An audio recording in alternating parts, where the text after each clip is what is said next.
जय श्री कृष्णा। प्रणाम भक्तजनों, आप सबका स्वागत है मेरे YouTube चैनल ज्योति धर्म गंगा में। आज मैं आपके लिए भाद्रपद माह में सुनी जाने वाली श्री कृष्ण जी की कथा यानी कि श्रीमद् भागवत गीता के 8वें अध्याय की कथा लेकर आई हूँ।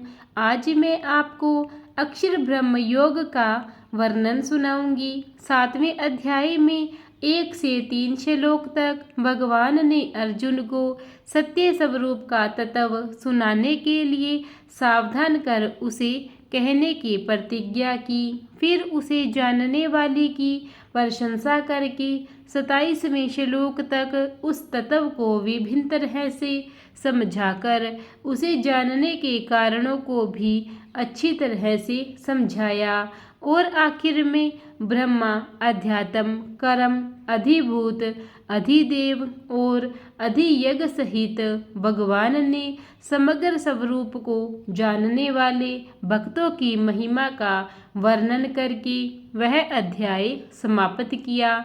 लेकिन ब्रह्मा, अध्यात्म, कर्म, अधिभूत, अधिदेव और अधियज्ञ इन 6 बातों का और मरण काल में भगवान को जानने की बात का रहस्य समझ में नहीं आया। इसलिए अर्जुन पूछते हैं, हे पुरुषोत्तम, वह ब्रह्मा क्या है, अध्यात्म क्या है, कर्म क्या है, अधिभूत नाम से क्या कहा गया है और अधिदेव किसको कहते हैं। हे मधुसूदन, यहाँ अधियज्ञ कौन है और वह इस शरीर में कैसे है तथा युक्त चित्त वाले पुरुषों द्वारा अंत समय में आप किस प्रकार जानने में आते हैं। श्रीमान भगवान ने कहा, परम अक्षर ब्रह्मा है, अपना स्वरूप अर्थात जीवात्मा अध्यात्म नाम से कहा जाता है तथा भूतों के भाव को उत्पन्न करने वाला जो त्याग है वह कर्म नाम से कहा गया है। उत्पत्ति विनाश धर्म वाले सब पदार्थ अधिभूत हैं, हिरण्मय पुरुष अधिदेव हैं और हे देहधारियों में श्रेष्ठ अर्जुन, इस शरीर में वासुदेव ही अंतर्यामी रूप से अधियज्ञ हूँ। जो पुरुष अंत काल में भी मुझको स्मरण करता हुआ शरीर को त्याग कर जाता है वह मेरे साक्षात स्वरूप को प्राप्त होता है, इसमें कुछ भी संशय नहीं है। हे कुंती पुत्र अर्जुन, यह मनुष्य अंतकाल में जिस जिस भी भाव को स्मरण करता हुआ शरीर का त्याग करता है उसको ही प्राप्त होता है, क्योंकि वह सदा उसी भाव से भावित रहा है। इसलिए हे अर्जुन, तू सब समय में निरंतर मेरा स्मरण कर और युद्ध भी कर। इस प्रकार मुझ में अर्पण किए हुए मन बुद्धि से युक्त होकर तू निसंदेह मुझको ही प्राप्त होगा। हे पार्थ, यह नियम है कि परमेश्वर के ध्यान के अभ्यास रूप योग से युक्त दूसरी ओर न जाने वाले चित्त से निरंतर चिंतन करता हुआ मनुष्य परम प्रकाश रूप दिव्य पुरुष को अर्थात परमेश्वर को ही प्राप्त होता है। जो पुरुष सर्वज्ञ, अनादि, सबके नियंता, सूक्ष्म से भी अति सूक्ष्म, सबके धारण पोषण करने वाला, अचिंत्य स्वरूप, सूर्य के सदृश, नित्य चेतन प्रकाश रूप और अविद्या से अति परे शुद्ध सच्चिदानंदन परमेश्वर का स्मरण करता है वह भक्ति युक्त पुरुष अंतकाल में भी योग बल से भ्रकटी के मध्य में प्राण को अच्छी प्रकार स्थापित करके फिर निश्चल मन से स्मरण करता हुआ उस दिव्य रूप परम पुरुष परमात्मा को ही प्राप्त होता है। वेद के जानने वाले विद्वान जिस सच्चिदानंदन स्वरूप परम पद को अविनाशी कहते हैं, आसक्ति रहित सन्यासी महात्मा जन जिसमें प्रवेश करते हैं और जिस परम पद को चाहने वाले ब्रह्मचारी लोग ब्रह्मचर्य का आचरण करते हैं, उस परम पद को मैं तेरे लिए संक्षेप में कहता हूँ। सब इंद्रियों के द्वारों को रोक कर तथा मन को हृदय देश में स्थिर करके फिर उस जीते हुए मन के द्वारा प्राण को मस्तक में स्थापित करके परमात्मा संबंधी योग धारणा में स्थित होकर जो पुरुष ओम इस एक अक्षर रूप ब्रह्मा को उच्चारण करता हुआ और उसके अर्थ स्वरूप मुझ निर्गुण ब्रह्मा का चिंतन करता हुआ शरीर को त्याग कर जाता है, वह पुरुष परम गति को प्राप्त होता है। हे अर्जुन, जो पुरुष मुझ में अनन्य चित्त होकर सदा ही निरंतर मुझ पुरुषोत्तम को स्मरण करता है, उस नित्य निरंतर मुझ में युक्त हुए योगी के लिए मैं सुलभ हूँ, अर्थात मैं उसे सहज ही प्राप्त हो जाता हूँ। परम सिद्धि को प्राप्त महात्मा जन मुझको प्राप्त होकर दुखों के घर तथा क्षणभंगुर पुनर्जन्म को नहीं प्राप्त होते हैं। हे अर्जुन, ब्रह्मलोक सब लोक पुनरावर्ती है, परंतु हे कुंती पुत्र, मुझको प्राप्त होकर पुनर्जन्म नहीं होता, क्योंकि मैं कालातीत हूँ और ये सब ब्रह्म आदि के लोक काल के द्वारा सीमित होने से अनित्य है।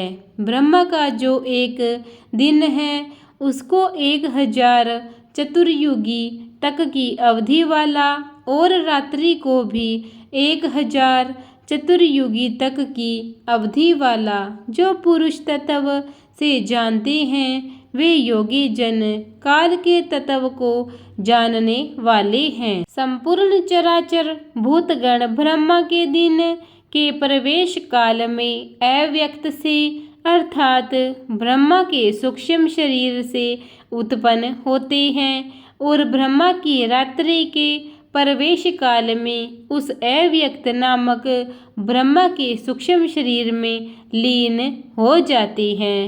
हे पार्थ, वही यह भूत समुदाय उत्पन्न होकर प्रकृति के वश में हुआ रात्रि के प्रवेश काल में लीन होता है और दिन के प्रवेश काल में फिर उत्पन्न हो जाता है। उस अव्यक्त से भी अति परे दूसरा अर्थात विलक्षण जो सनातन अव्यक्त भाव है, वह परम दिव्य पुरुष सब भूतों के नष्ट होने पर भी नष्ट नहीं होता। जो अव्यक्त अक्षर इस नाम से कहा गया है, उसी अक्षर नामक अव्यक्त भाव को परम गति कहते हैं तथा जिस सनातन अव्यक्त भाव को प्राप्त होकर मनुष्य वापस नहीं आती, वह मेरा परम धाम है। हे पार्थ, जिस परमात्मा के अंतर्गत सर्वभूत हैं और जिस सच्चिदानंदन परमात्मा से यह समस्त जगत परिपूर्ण है, वह सनातन अव्यक्त परम पुरुष तो अनन्य भक्ति से ही प्राप्त होने योग्य हैं। हे अर्जुन, जिस काल में शरीर त्याग कर गए हुए योगी जन तो वापस न लौटने वाली गति को और जिस काल में गए हुए वापस लौटने वाली गति को ही प्राप्त होते हैं, उस काल को अर्थात दोनों मार्गों को मैं तुमसे कहता हूँ, तुम ध्यान पूर्वक सुनो। जिस मार्ग में ज्योतिर्मय अग्नि अभिमानी देवता है, दिन का अभिमानी देवता है, शुक्ल पक्ष का अभिमानी देवता है और उत्तरायण के 6 महीनों का अभिमानी देवता है, उस मार्ग में मरकर गए हुए ब्रह्मवेता योगी जन उपयुक्त देवताओं द्वारा कर्म से ले जाए जाकर ब्रह्म को प्राप्त होते हैं।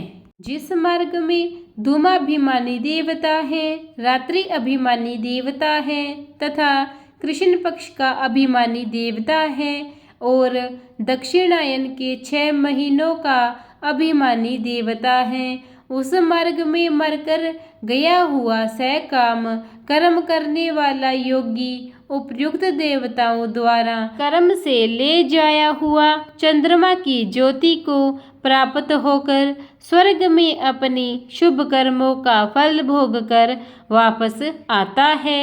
क्योंकि जगत के ये 2 प्रकार के शुक्ल और कृष्ण अर्थात देवयान और पितृयान मार्ग सनातन माने गए हैं। इनमें एक के द्वारा गया हुआ जिससे वापस नहीं लौटना पड़ता उस परम गति को प्राप्त होता है और दूसरे के द्वारा गया हुआ फिर वापस आता है अर्थात जन्म मृत्यु को प्राप्त होता है। हे पार्थ, इस प्रकार इन दोनों मार्गों को तत्व से जानकर कोई भी योगी मोहित नहीं होता।